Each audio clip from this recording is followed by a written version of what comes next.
Hello and good afternoon, everyone. Welcome to the last session for today, Racial Equity and Parent Engagement. My name is Lamine Perkins, and I am the Assistant Director of Community Engagement at NC Child. I'll introduce the other speakers in a moment, but before I do, I wanted to go over a couple of quick housekeeping instructions for everyone, and I apologize to those of you who are hearing this for the fourth time. This session is completely bilingual in Spanish and in English. We have a live interpreter on the line. Everyone will need to choose either a Spanish or English channel in order to be able to hear the audio. If you do not choose a channel, you will not be able to hear all of our presenters. To choose a channel, look for the little image of a globe and the word interpretation on the bottom right-hand side of your Zoom screen. Click that globe icon and choose either Spanish or English. If you choose the Spanish channel, you will hear the interpreter speaking in Spanish. You will also be able to hear the English language presenters at a very low volume. If you do not want to hear the English speaking presenters, then you will be able to mute the original audio. Presenters, this is for you. Please be sure to speak slowly and clearly and take some breaks while you're talking. This will make our interpreter's job much easier. And this is for everyone. We have a lot of participants in this webinar, so we are going to keep everyone muted just to preserve the audio quality. To ask the presenters a question at any time during the presentation, there is a Q&A box at the bottom of your screen. You can use the chat box for general comments or to communicate with the moderators or an NC Child staff member. When the presentation is over, we hopefully will have time for a few questions and answers, and we will do our best to get to as many of those as possible. Finally, this session is being recorded, and the video will be available in the coming weeks in both Spanish and English. We will send you an email when the recorded sessions are ready. Okay, let's get started. Joining me today are some members of our Parent Engagement Council, Jessica Agler, Sheila Arias, and Nikia Bye. But before we begin, I want to tell you a little bit about NC Child and our community engagement work and our Parent Advisory Council. And then we'll hear directly from our Parent Advisory Council members about how we can meaningfully engage them and center racial equity in our parent engagement efforts. So I will be sharing some slides with you.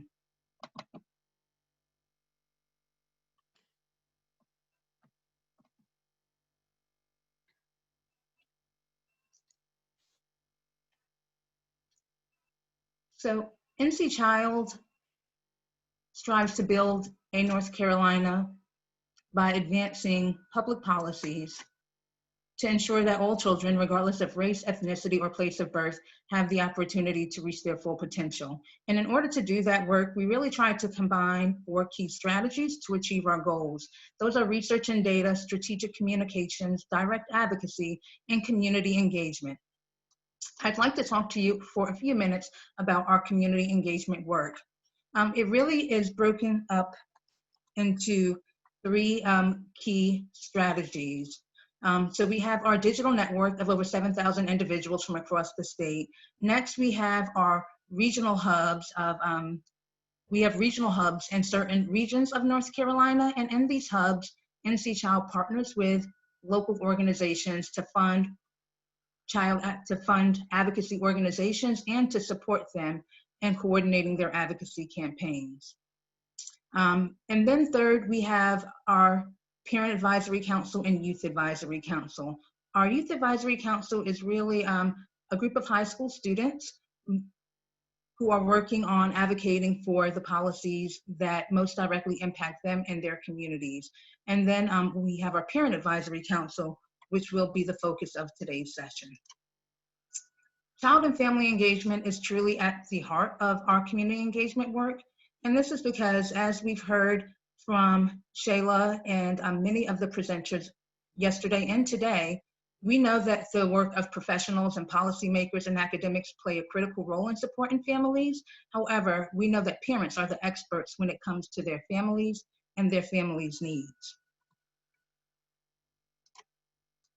And so why did we create the Parent Advisory Council? Well, it was launched in 2019. And it really was launched with the goal to ensure that the voices of parents and caregivers were included in some of the decisions and changes that were happening to North Carolina's Medicaid and health choice programs through the process of Medicaid transformation. And so the PAC, as we call it, provides opportunities and resources for its members to build advocacy skills, connect directly with leaders in DHHS, and other organizations who are making decisions that really are going to impact them and their families' health. In return, we're able to obtain consumer feedback, better understand the barriers that parents and families are experiencing, and really tap into their wisdom and expertise about what strategies and steps should be taken to really strengthen and to really strengthen these programs that families are relying on.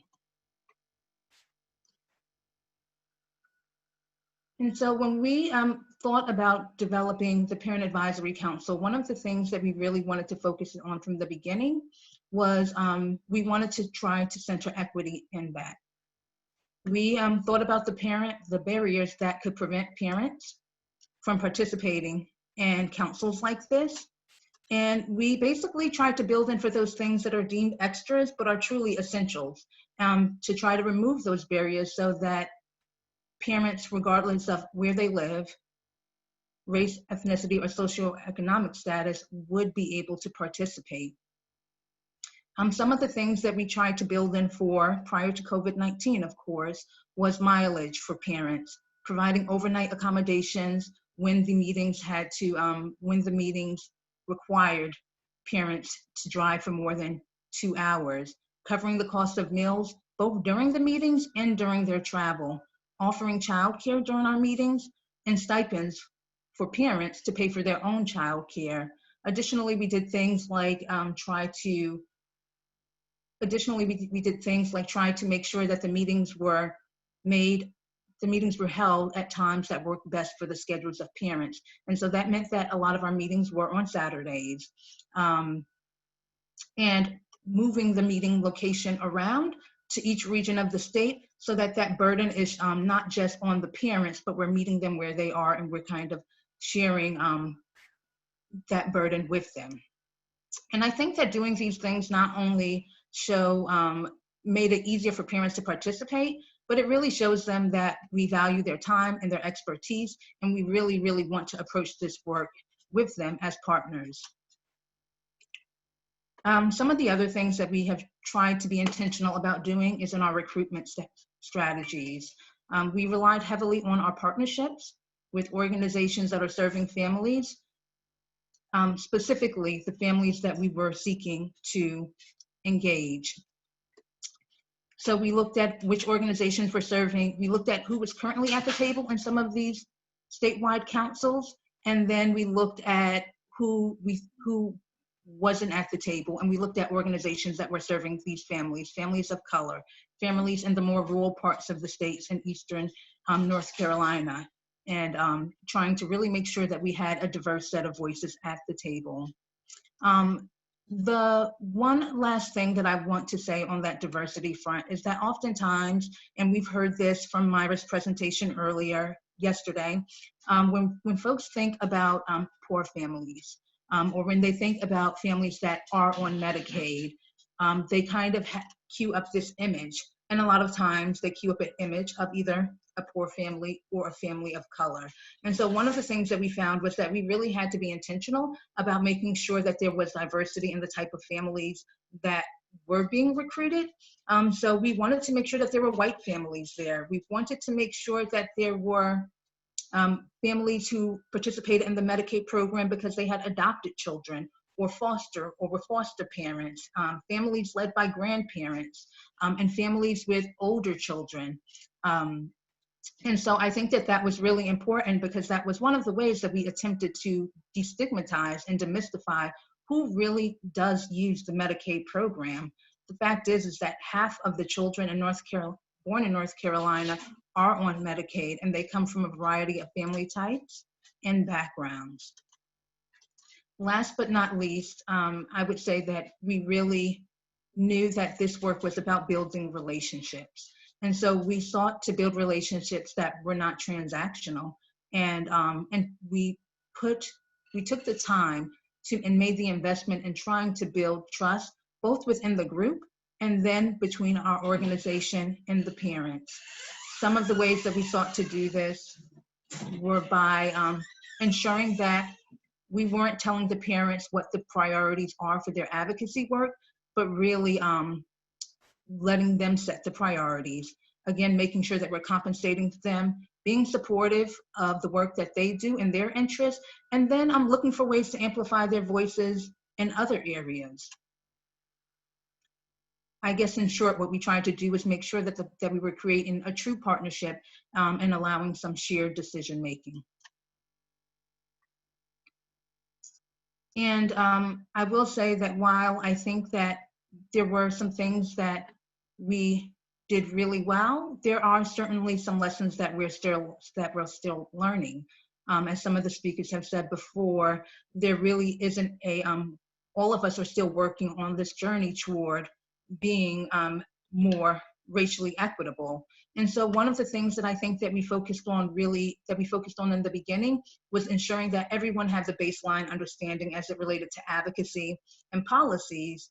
But there was some missed opportunities, because one of the things that we probably didn't spend as much time on is really developing that baseline understanding of the role systemic racism in health policy plays in some of the outcomes that we see. And that's something that we are doing more now, using tools like the HEA and the Health Equity Impact Assessment and things of that nature to really make sure that we're always kind of going back and looking at how race is showing up in our work. I would also say that that there is, of course, one of the lessons that we learned is when it comes to funding. The funding to do this work can be a challenge to come by. Fortunately, we were able to have some really great funders who understood the nature of this work and the process of this relationship building, and were willing to fund it. But oftentimes it can be really hard to secure that funding. Things like helping funders understand that things like travel stipends, meals, and all of those sorts of things really aren't extras. They're really essential to setting the groundwork to making sure that you're able to bring those diverse voices into the table. Lastly, I will say that, as you will hear in a few minutes, we work with a really wonderful group of parents, and we've been really fortunate in that way. Yesterday during Myra's presentation, she talked a little bit about how oftentimes we will come to the same talented group of women of color or people of color and really try to elevate those voices. And I think that that's something that we saw a little bit in our work with our Parent Advisory Council. We see that lots of partners see their value and will want to hear from them on a variety of issues in order to kind of get consumer feedback. But we know, as amazing as this group of 12 parents are, they really can't speak for all parents in our state. And so I think that it's really important that we continue to really grow that table and continue to bring more parents to the table and engage them at every level of our system. And so I know that I've been talking for a while, but I really want to spend the rest of this time allowing you to hear directly from the Parent Advisory Council members who we have with us today that will be talking about how you can truly center equity in your parent engagement. And so I have some questions for them, and we will just kind of go through and have a little bit of a conversation.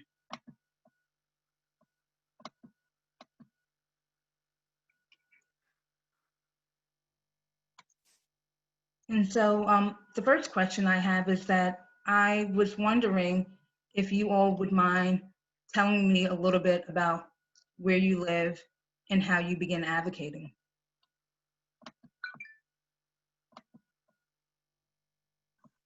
And you may need to unmute yourself. I'll let you go as you feel moved. Well, I guess I'll go first. My name is Nikia Bye, and I reside in Mecklenburg County. And I am a mother of 3 children, one of which is diagnosed with intellectual disabilities. And I've been advocating not only for my son, but for the community for over maybe 16 years now. So that's why I'm Nikia Bye. Thank you, Nakia.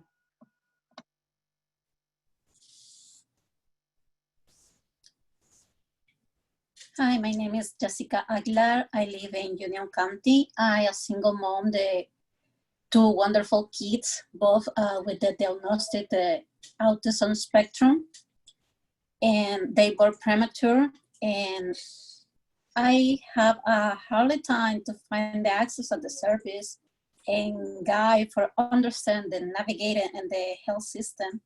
And that moment, my advocacy started. That's I am Sheila Arias. I am a mom of 2 kids, 11 years old and 8 years old. I also have a niece who's almost 4 years old. So I've been advocating for my child since 2013 after accepting emotionally that it was okay to have a child with special needs and with a diagnosis. I've also now been advocating for my 4-year-old niece. And so I do wear different hats throughout my life, my day, depending on the needs that our families need, not just for myself, but for our community. Thank you. And the next question that I would have for you all is, can you talk a little bit about how you think your race has impacted the way you advocate for your children?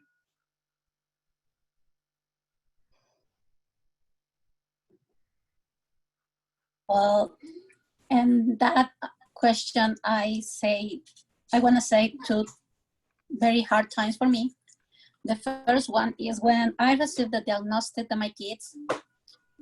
The doctor gave me one book with all the resources that I can find it, but that resource is all in English, and that moment I don't speak anything in English, and I don't understand, and I'm scared, and I want to try the fund the help for my kids, and start with the institutions that say they speak in Spanish. I call, and they make all the calls that I made it is they say me they left a message. A lot of institutions don't call me back, and other ones call me like 1 week or 2 weeks later. And when give me the information is far away, the meetings and trainings and hours that I can access in them, and don't have daycare for my kids.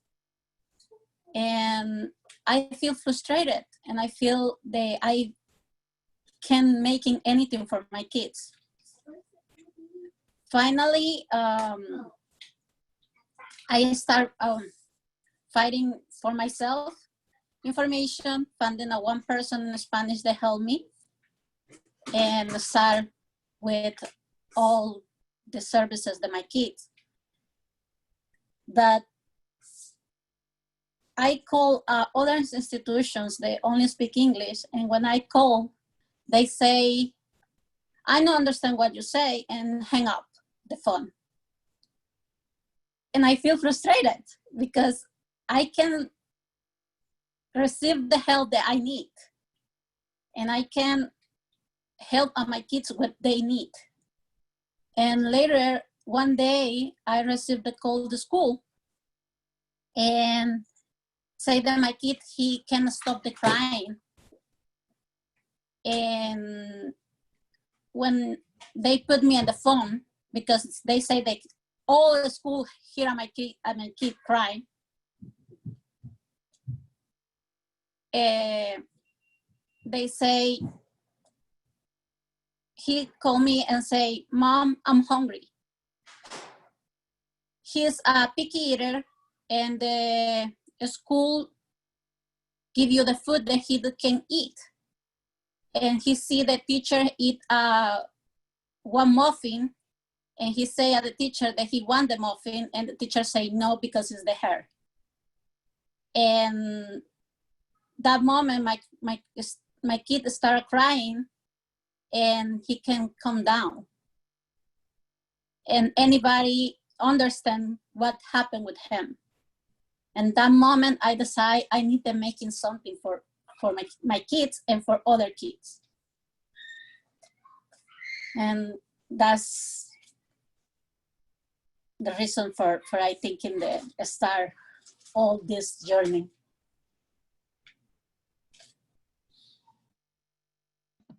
Thank you, Jessica. I know that the language barrier and the lack of access to information is something that I've heard you talk about many times before. Nikia, can I kick it over to you? Sure. Well, as a parent of color advocating for my child, in the beginning, I found myself drowning in sorrow because I was made to feel that my concerns for my son's development wasn't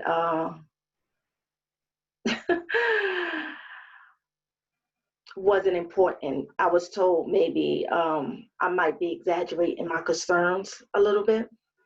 I was told by my son's pediatrician, quote unquote, that he was a textbook baby and that he will catch up and eventually he will grow out of it.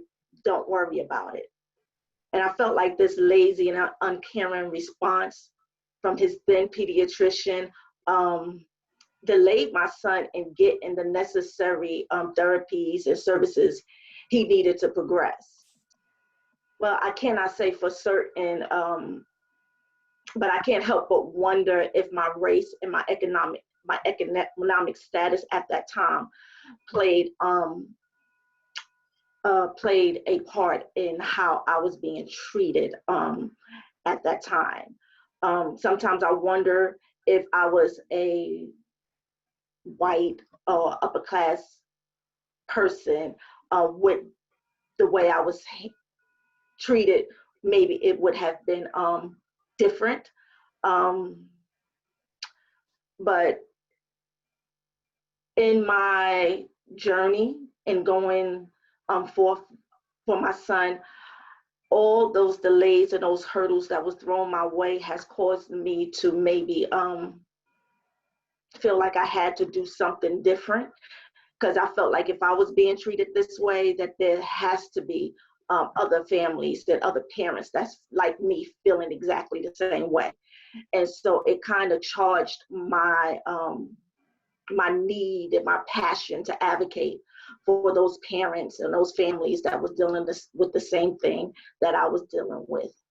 So that's what started me in advocating. And I do feel that my advocation started because I wasn't getting the services I felt my son deserved and what he needed. So that's what started me on my advocating journey. Thank you. I definitely agree with all you guys. I think we all have similar situations. It has been a unique experience for myself. Just definitely, I feel like I constantly have to explain myself. Why is it that I'm seeking for service for my child, or why is it that I don't agree in certain services? That's one of the biggest things for me lately. My education level has continued to put in place because now that I know how to navigate certain services, how to ask and go about people, and you get to know people in here as well. So you're like, well, if this doesn't work, I'm going to reach out to such and such. And now they look at me and kind of question me, and And it makes it a little bit harder because they automatically make these assumptions by looking at your first name and last name. I think that's the first thing they do, is look at your first name and last name. And if you are, within Hispanic names, their assumption is it's going to be an educated mom who is just trying to get this appointment done, who is not going to want to follow the things, and who really has no desire for their kids. And it makes me really upset when I go to those settings that they already have, this mentality that we cannot advocate for our kids, that our voices are not being valued. So for sure, that's one of the biggest, I don't take it as a negative thing now, but I constantly been asked if I need an interpreter, even though I don't need an interpreter, but I fill out the paperwork and everything, and, just question me a lot, especially when I ask a lot of questions when it comes to the medical field and with diagnosis. Why? Because I feel that it doesn't matter what language you speak. If they throw at you so many medical diagnoses, it's hard, period, to understand that vocabulary. It's even more emotional to accept that the person that you love, you gave birth to, it's going to go through this kind of things. And it's not that you don't understand, it's kind of understanding that for yourself first, and acceptance. And people forget that we're humans, that we have feelings, and we're not prepared because it's natural to receive negative outcomes. So I think one of the biggest, besides my race and everything else, is within the race, the fact that my education level, and that I'm not making the right decisions for my kids. And those are so upsetting to me, because it frustrates me, just like it frustrates Jessica, Kia, because when you are trying to make the best decision for your kids, you don't need someone to sugarcoat it and pretend to hear you or want to take you dumb. You need someone to tell you the truth, tell you this is what needs to be done, and accept that you are the parent and you are making the best decisions for your kids. And on top of that, I just know that language barrier is huge. Culture barriers, and accepting your culture, and trying to respect those kind of different situations from a white individual who goes to the doctor and they already assume that they have the education and they already know what they're going to do and they're perfect, and it's like, oh yeah, good, so what can we do next, right? It brings services at a delay level for our children.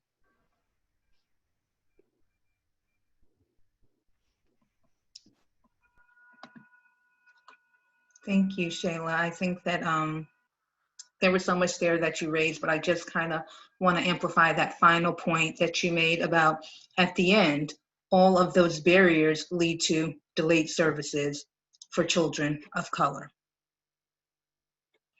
The third question that I had for you all was really just about the different groups and organizations that you become engaged in as a parent advocate. And so I'd love to hear from each of you about what some of those groups are, what's worked well in their approaches, and where are the missed opportunities and really the opportunities for us to do things better. And so I will switch it up a little bit, and I'll start with you, Nakia. You might need to unmute. Sorry. Well, through my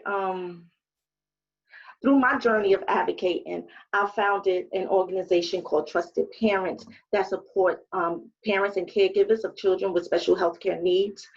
And this has allowed me to form partnerships and collaborations with like-minded organizations whose missions is similar to ours.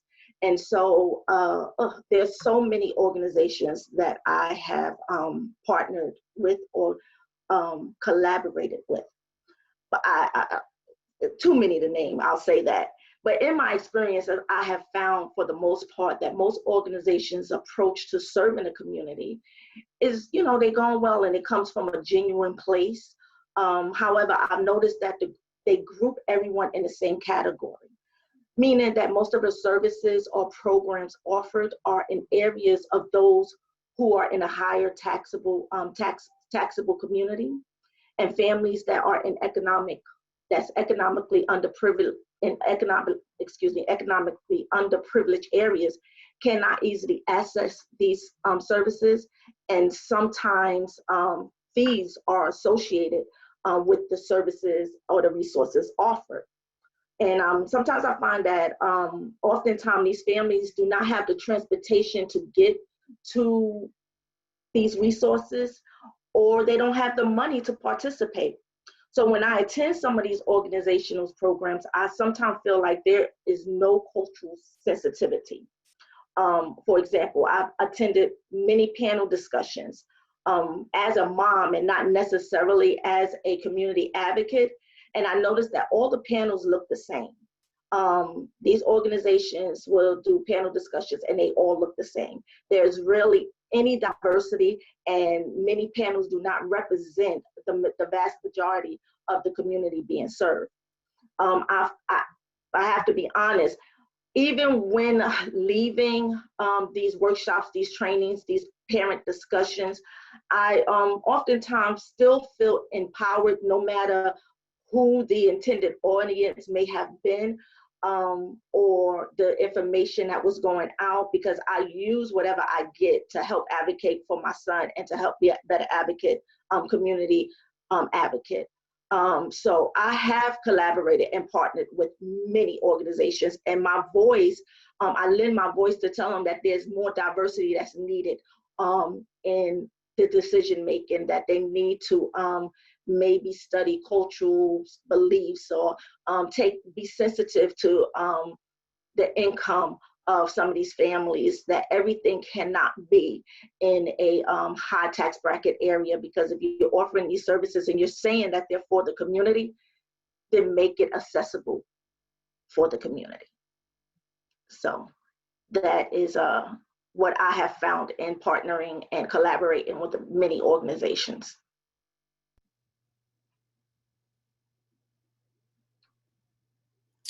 I can go next. I've been very privileged and very blessed to be a part of different organizations, different groups. And one of my biggest things that I started to realize when I started this journey, that it was enough that I could stand up and use my voice for my child, was that I did not want it to be a checkpoint, check mark, or just an attendance person. And I made that clear. I kind of shared that yesterday, because I have felt like that in many settings, where it's just like you just there to meet their requirements, but your voice, it's not one of them. Your culture is not being respected. Your opinion is not being respected. Your needs are not being respected. But, through all this journey with my child, as she gets older, I have been a part of the Division of Public Health, Children and Youth Branch. And this through the NC Department of Health and Human Service. And this one does an amazing job providing the tools for families and meeting people where they are. And I mean, when we meet people where they are, is that our agenda, it's no longer our agenda, it's their agenda. Their needs are their needs. And we often forget that especially through these hard times, families are all in a different setting, no matter what. We could be going through the same things, but we all feel it different. We all have different needs. And that has been one of the biggest things. I have been able to not only educate myself, share my story, but I have been able to empower other parents who might never thought that they could change not just their lives and their children's lives, but someone else. I have met amazing people that continues to do this work, and so I love talking about this, because it is my life, it is other people's life, and while we have similar situations, we all do it at different pace.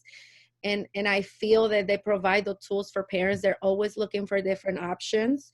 They are always trying to bring the best out of you. And that's a key thing. You cannot be successful and you cannot provide help if you can't bring the best out of you. We put things in place, and if they don't work, we turn it around. We try to, find different solutions. So I get really passionate about this, because I've been with this group forever, doing modules, doing different trainings here and there. But the biggest thing is that it's not only working for other people around the state, it's working for me. And culture tolerant, it is a huge for me. It is extremely huge for me, because it's how I was raised. This is how I'm raising my kids, and we have different thoughts, but they're always being respected. So I can definitely testify for that. And, you know, I feel the same way about the PAC right now. You know, when I first started, I had questions whether I was going to be a check mark. But the fact that my voice and my ideas continue to be counter and continue to be someone else's hope brings me even more excitement to be a part of groups like this. Wow, thank you so much, Shayla. You just warmed my heart with that last comment. And so, Jessica, I wanted to ask the question to you again, wanted to ask the same question of you in terms of the different organizations and groups that you've been engaged with as a parent advocate, and what's worked well, and where are some opportunities where we can improve things. Well, I am a member of the Parent Advisor Council, the PAC and Nancy Child, and a member of the Union County Local Interagency Coordination Council and the Sur Region to Consumer and Family Advisor Community, and the CFAC, the Cardinal Innovation. And also, I'm a leader the Spanish support group for kids, for parents for kids with special needs. And now I speak in Spanish.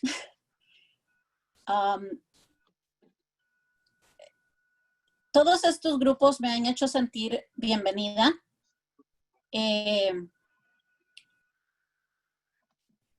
Ellos quieren acercarse a la comunidad hispana, quieren saber cuáles son sus problemas, sus barreras, sus challenges, pero sobre todo quieren saber cómo pueden hacer para que ellos accesen tanto a educación como a el sistema de salud.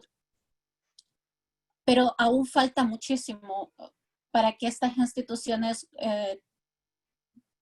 abarquen todo lo que es la comunidad hispana, debido a que no hay mucho acceso a información en español, no hay meetings en español, no hay trainings en español casi, y son totalmente diferentes los trainings que se reciben en inglés que en español. Y hay mucha más información que ayuda a las personas. Y es sumamente difícil para muchos padres poder abogar por sus hijos, porque no hay una forma de ayudar en español. Entonces, el que me den esta oportunidad de hablar en conferencias como estas, me hace sentir la esperanza de que muchas más instituciones van a abrir las puertas a personas como yo, que no hablamos 100% inglés, y van a escuchar nuestra experiencia, nuestros problemas, y realmente es algo sumamente importante. NC Child me ha abierto las puertas a un mundo totalmente diferente que me está ayudando a ayudar a otras personas, y eso es algo sumamente importante para nosotros, que abran la puerta para todas las personas que como yo no tenemos 100% el inglés, pero deseamos salir adelante, deseamos luchar por nuestros hijos, deseamos sacar a nuestros hijos adelante, porque nosotros hemos venido a este país a eso, a luchar por nuestros hijos, a luchar por nuestras familias y a tener un mejor futuro. Y uno no solo recibe a veces la discriminación por ser latino o porque no habla inglés, sino también me he enfrentado a la discriminación porque mis hijos tienen una discapacidad y no la entienden.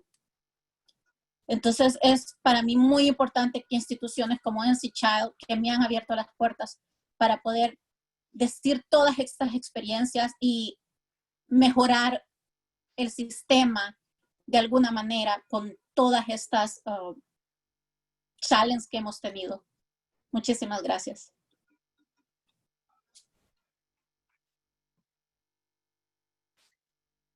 Thank you, Jessica, and thank you, Murtado, for helping us out, helping us to be able to make sure that we were able to hear all of the wisdom that Jessica had to share with us.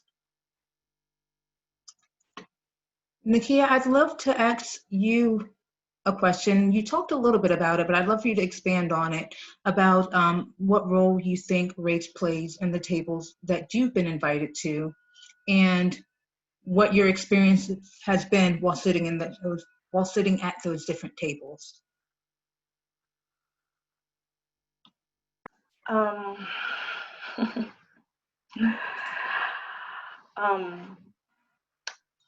During this time of racial injustice, this is still a topic that many people do not want to talk about. Even in these times, of social and racial inequality. But the truth of the matter is that racism is kind of woven in the very fabric of our country. And subconsciously for many, it is what drives motives and making systemic racism a reality for many Black and brown individuals. And for example, I am a part of a team of organizational leaders that travels to the different high schools across the Mecklenburg district, Charlotte-Mecklenburg district. And we speak to parents of children in the Exceptional Children program. What I noticed first is the difference in how the school welcomed our group when we arrived. Schools in higher tax brackets, or that's considered higher tier schools, will offer us like coffee, donuts, water. They'll have us in like a very welcoming and they're overly friendly environment. But then the tier 1 schools, let me just go back, that the higher tier schools are mainly consist of Caucasian students or students who have a higher tax percentage. But the tier 1 schools do not show as much hospitality, and they often consist of African American students and Hispanic population. However, with that being said, I noticed that the organizations that are in the group with me do not readily offer the same amount of service or information to the tier 1 schools as they do the schools with the higher tiers. Higher tier families I felt were better, that they are better informed about the services and resources in the community that can help their children. And sometimes when I go to the tier 1 schools, the information that's going out, many families are hearing it for the very, very first time. And they're saying, oh, I didn't know that. And sometimes I feel like I'm in a situation because oftentimes there's not that many Black or brown individuals who goes around in this group. And so sometimes I feel like I have to speak up and offer or tell these parents about the other services that they may not be informed to or privy to know at that time. And so this caused, subconsciously, this is causing, we may not know it, but it's causing the systemic racism that is taking place. Some people may argue maybe it's a class issue, maybe not so much a racial issue. I can't disagree in its totality about that, but I can say that whatever information is out there should be equally given out to the community at large. So if it's something that's going to help the community that you're serving or you're providing service, information should be given to everybody equally across the board. And so that has been my role, and sometimes being the only Black or brown person sitting in rooms or sitting at tables. I feel like I have to speak up for people who look like me more often. But I wouldn't change it for the world. I don't mind lending my voice and helping to inform those of us that may not know. I have absolutely no problem doing it, and that's why being a part of NC Child has just I absolutely love serving on the parent advisory and counseling. It has helped me to move forward in my advocating work as well. So that's how my experience has been coming to the table. It's not pretty, but it's the truth. Thank you, Nakia. I appreciate your honesty. The next question that I have is for you, Jessica. Jessica, you talked a little bit about some of the barriers that you've experienced in terms of learning, in terms of language accessibility and language justice and things like that. And I just wanted to give you an opportunity to expand on other barriers that you may have experienced in terms of organizations that are trying to do parent engagement work. And so I'll let you talk a little bit more about that. Sí, mi principal barrera para participar en mi abogacía ha sido el inglés. Y la verdad me siento muy afortunada de que NC Child me dé la oportunidad de hacerlo en español. La comunicación es sumamente importante. Y cuando una persona tiene la barrera del idioma inglés, es sumamente difícil encontrar los recursos, encontrar servicios y encontrar la forma de hacer escuchar su voz. Yo pasé el kindergarten de mis hijos prácticamente en la escuela de mis hijos, porque tuvimos como unos 7 u 8 IEPs meetings, porque no llegábamos a ningún acuerdo. Y así como yo he pasado esas circunstancias, otros padres pasan las mismas circunstancias. Y la falta de comunicación, la falta de información en español, la falta de apoyo a la comunidad hispana es muy grande. No es que los padres no se interesen por sus hijos, simplemente los padres no saben cómo comunicar para poder abogar por sus hijos. Y eso es sumamente difícil de pasar. Otra cosa también muy, muy difícil es el acceso. La mayoría de los meetings, reuniones o conferencias son lejos, no dan daycare, no son en horarios hábiles que uno pueda decir, oh, yo voy a ir porque es un sábado, sino que son en horas que las personas están trabajando. Hay familias latinas que trabajan hasta 2 trabajos porque no les alcanza el dinero. Y es sumamente difícil ir a estos trainings o a estos lugares sin tener con quién dejar a los niños o si es en horas laborales. Entonces es sumamente difícil encontrar instituciones que apoyen todas estas necesidades, que ayuden a que la comunidad hispana pueda expresar lo que está sucediendo. Somos muchos hispanos en este país, pero somos pocos los que tenemos la oportunidad y la dicha de encontrar instituciones que nos escuchen y que nos ayuden a que otros nos escuchen.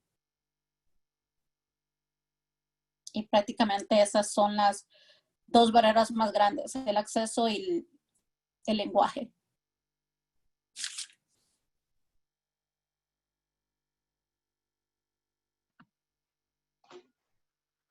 Thank you, Jessica. And the next question is for you, Shayla. So many organizations are interested in doing parent and family engagement. I'd love for you to talk a little bit about some of the things that organizations can do to create a welcoming environment and one that truly centers equity. Thank you for the question. I do want to apologize. I had to close my video camera because somehow my service wasn't working well, and I can't miss this panel. My girls are amazing. So this is a very important question, especially right now, dealing with the situations that we are. And there's so much I can talk about, but what I have noticed that continues to work is actually allowing people to be their authentic self. You can't have positive outcomes if you don't allow people to be themselves.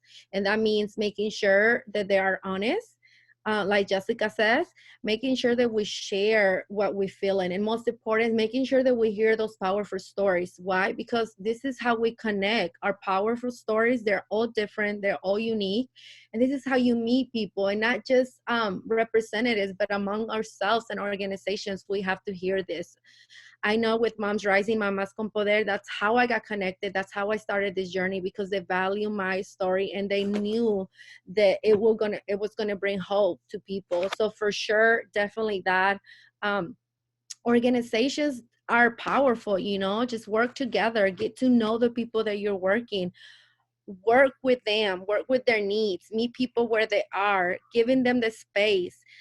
There's plenty of organizations doing an amazing job, and I love how NC Child can work with Moms Rising, with so many other organizations, because at the end of the day, we're working together for a better outcome.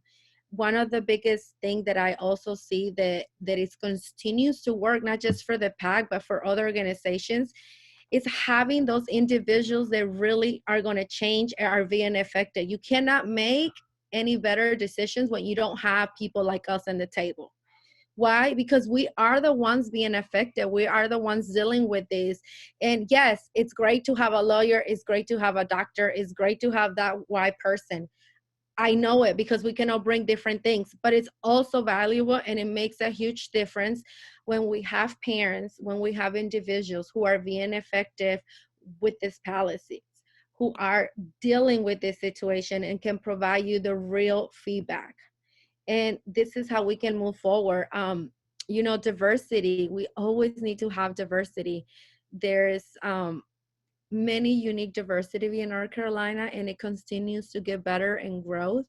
But we need to be, again, making sure that we have that diversity, not just from the Hispanic point of view, but from the Black, the white, the Indian, the Asian. You see, if we looked around how many different diversity families we have, and just allowing people and support them. I know the key speaker was amazing, really allowing and telling people that if you've done your part, step back.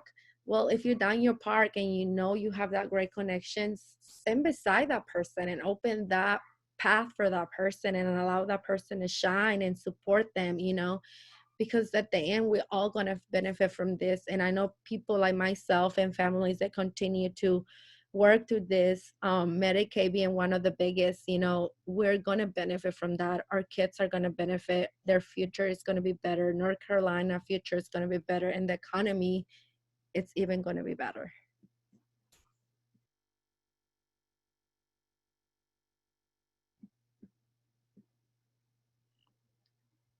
Thank you, Shayla, for that wisdom and for spitting that knowledge and sharing that with us. So at that, we have a few minutes left, and I wanted to save some time for folks to ask some questions to our panelists, Shayla, Jessica, and Nakia. And so at the bottom of the screen, there's a Q&A box.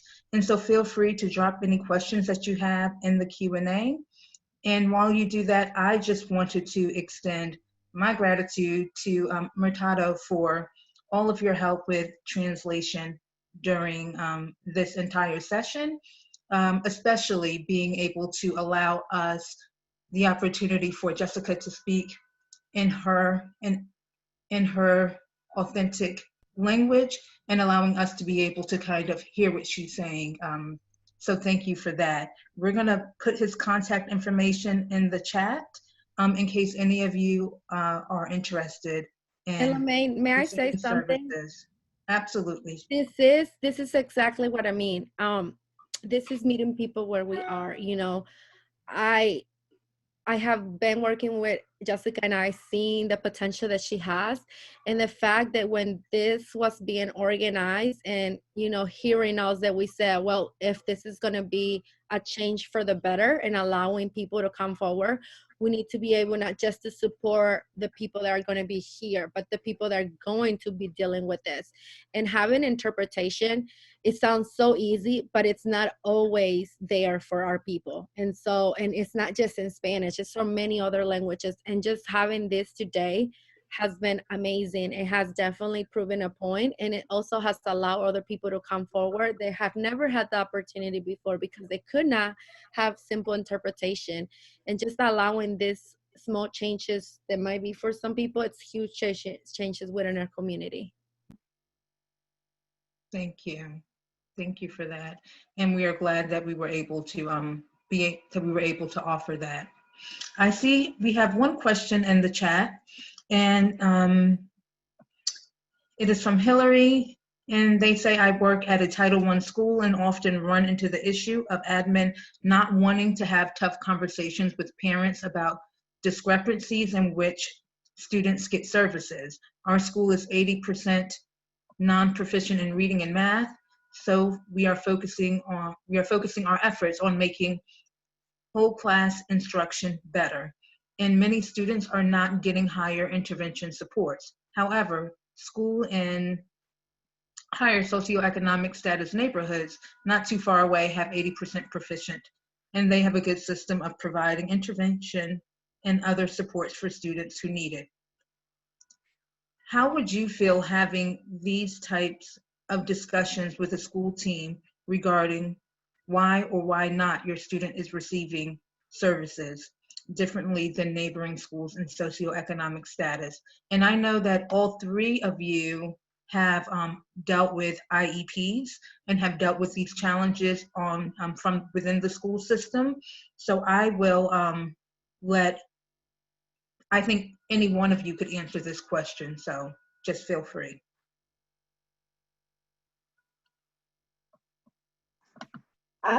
I believe that these discussions are needed to better serve the students as a whole.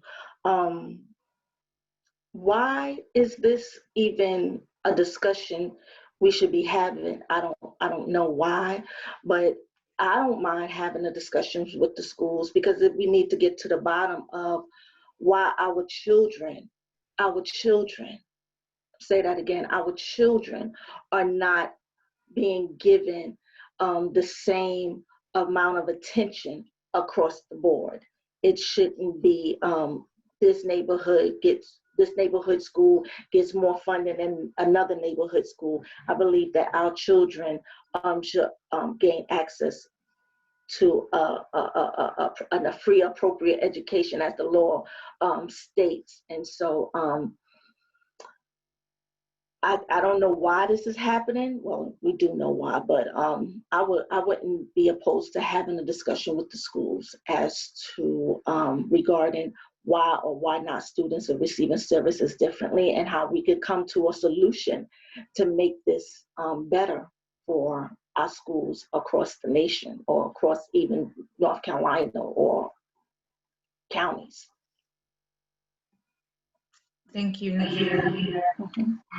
And we have one other question. I know we're nearing the end of our time together, but I do want to get to this one additional question that we have. It says, how do we get the voices of dads more involved? Is this strictly about economics, dads not missing work, or do you think it's also related to another layer of structural racism that they are experiencing? And I saw, Shayla, that you mentioned that you wanted to respond to this, so I will turn it over to you. I do, because I am a single mother. I live with my dad. So the male person in my family is my dad. And I think we gotta take, and this is what I mean, you have to know your community, and you have to look up and understand and get to know who you're working with. And so it might not be a dad that is there, but there is a male person involved, which it can be the grandfather, the uncle, the brother. I think getting to know your families, getting to know your communities, to bring whatever male vision person there is in their lives matters. It doesn't necessarily have to be the father, and we don't want to get into that why, but if there is that male person in this kid's life, ask about it. Be forward. We know we live in a society where nowadays it is common for a single mom just to be a single mom, or parents to live with children, whatever. So I think it's important to not just take in consideration the dad, but that male figure that they have. And I know within a lot of Hispanic community, that is the case. We often go back to our parents because that's where we feel more secure. So if you have that male person, engage them. I know my dad, all I have to ask is like, hey, dad, this lady is going to come here to educate us a little bit more. Would you be willing to? And they are, but approach them for the title that they have. Approach them for who they are value for this family. And don't be afraid.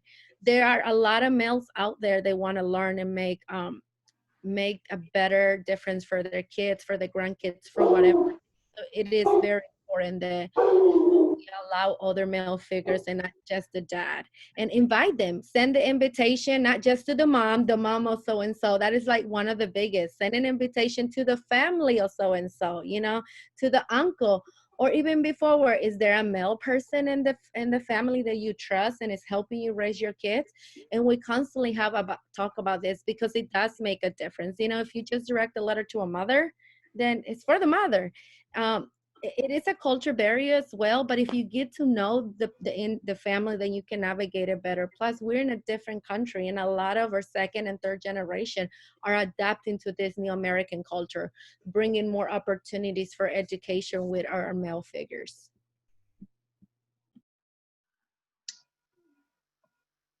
Thank you for that. And I know that we have, I would be remiss if I didn't acknowledge that we have a few other members of our Parent Advisory Council who joined us for this session. So Adrian, thank you. And Renita Webb, who's also here, thank you both for joining. Before I close us out, I just wanted to see, Adrian, I saw that you responded to that question in the chat, and I didn't know if that was something that you also wanted to respond to.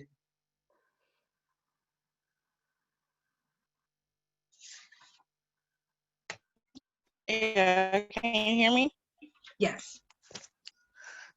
I just wanted to say quickly that the community that I live in, I work with is Adrian, different. And a lot of, yes. you're breaking up a little bit. We can't really hear you. Can you hear me now? Yes. Okay, I just wanted to say that the community that I live in and the community that I work in is two different dynamics, and I see that they do a lot of things differently when it comes to communicating with the families, and they're very adamant about making the dads aware and involved in the information that's given out and the things that are going on in the community that I work in, and it seems to work. And we have a lot of participation and involvement from dads, and in a lot of cases the dads are more involved than the moms. And I think it's just having those conversations and trying to figure out what the different communities are doing differently and what's working for one community, and maybe try it in the other communities to see if some of the ideas and the strategies that they're using to get their dads more involved, to see if maybe it'll work in those other communities and see if that makes a difference. Thank you for that. And thank you all for hanging on with us 3 minutes over. We are going to go ahead and wrap up today's session. Today is the last session of 2020 Kids. Thank you all for sticking with us. But before you sign off, I just wanted to ask you to take a few actions today, right? So this session was, the past 2 days have been all about advocating for children, and we would be remiss if we didn't ask you to take a couple of actions to be a voice for kids. So first, I want to say that the U.S. Senate has released its coronavirus relief proposal, the HEALS Act, and it does not begin to address the many needs of kids and families. And so we're asking you to call on U.S. Senators Burr and Tillis and ask that they include vital provisions in the upcoming stimulus that were left out of the HEALS Act. And there's a link in the chat that will make it so easy for you to do.